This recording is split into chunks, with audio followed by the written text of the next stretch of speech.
Hello everyone, welcome to Meghla's first travel blog. Proper travel মানে কোথাও ঘুরতে যাওয়া, কোনো দ্রষ্টব্য স্থান দেখতে যাওয়া, এইটা মেঘলার জীবনে প্রথমবার হতে চলেছে। আমরা এখন বেরিয়ে পড়েছি ট্রেন ধরার উদ্দেশ্যে সকাল সকাল।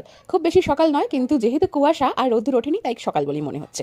আমরা উঠে পড়েছি কাটোয়া লোকালে। গন্তব্য হচ্ছে বাঁশবেড়িয়া। বাঁশবেড়িয়ায় কোথায় যাচ্ছি সেটা দেখতে হলে পুরো ভিডিওটা কন্টিনিউ দেখতে থাকো। এই যে মেঘলু আর মেঘলুর বেলুন। আমরা নেমে পড়েছি বাঁশবেড়িয়া স্টেশনে। তখন বাজে 11টা 10 কি 15, কিন্তু রোদ্দুরের দেখা নেই এবং এত এত হাওয়া দিচ্ছে।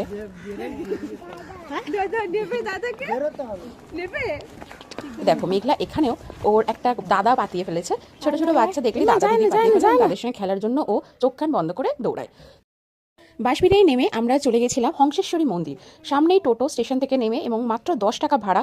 এরা কোনো রকম অতিরিক্ত ভাড়া চার্জ করে না ট্যুরিস্টদের জন্য, যেটা আমার ভীষণ ভালো লেগেছে।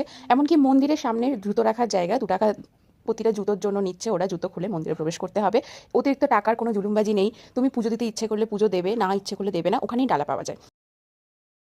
মন্দিরটা দেখে মনে হবে ইউরোপীয় কোনো দুর্গ। পাশেই আছে বাঁশবেড়িয়ার রাজবাড়ি। ফাঁকা জায়গা পেয়ে মেঘলা খুব খুশি হয়ে গেছে।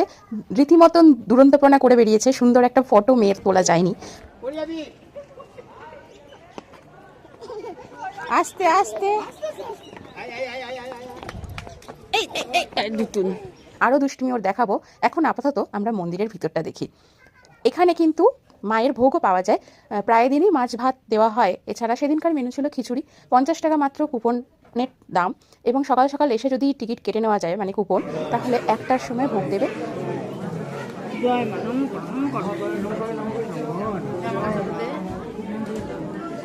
খুব বেশি ভিড় না থাকায় আমরা খুব সুন্দরভাবে মায়ের দর্শন করি।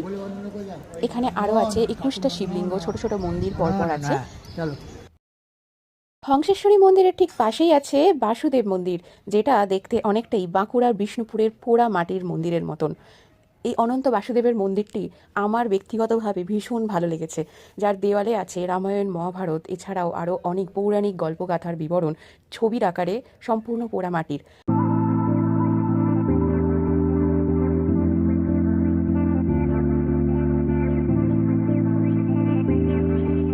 মেঘলা এখানে এসেও তার খেলার সঙ্গী ঠিক জুটিয়ে নিয়েছে। দিদি পাতিয়ে ফেলেছে আরেকটা পুচকেকে। কিছুক্ষণ থেকে আমরা মন্দিরকে টাটা করে বেরিয়ে পড়লাম ব্যান্ডেল চার্চের উদ্দেশ্যে। ব্যান্ডেল চার্চে গিয়েও প্রচুর মজা করেছি। সব থেকে বেশি মজা করেছে মেঘলা। বাকি ভিডিওতেই রইল।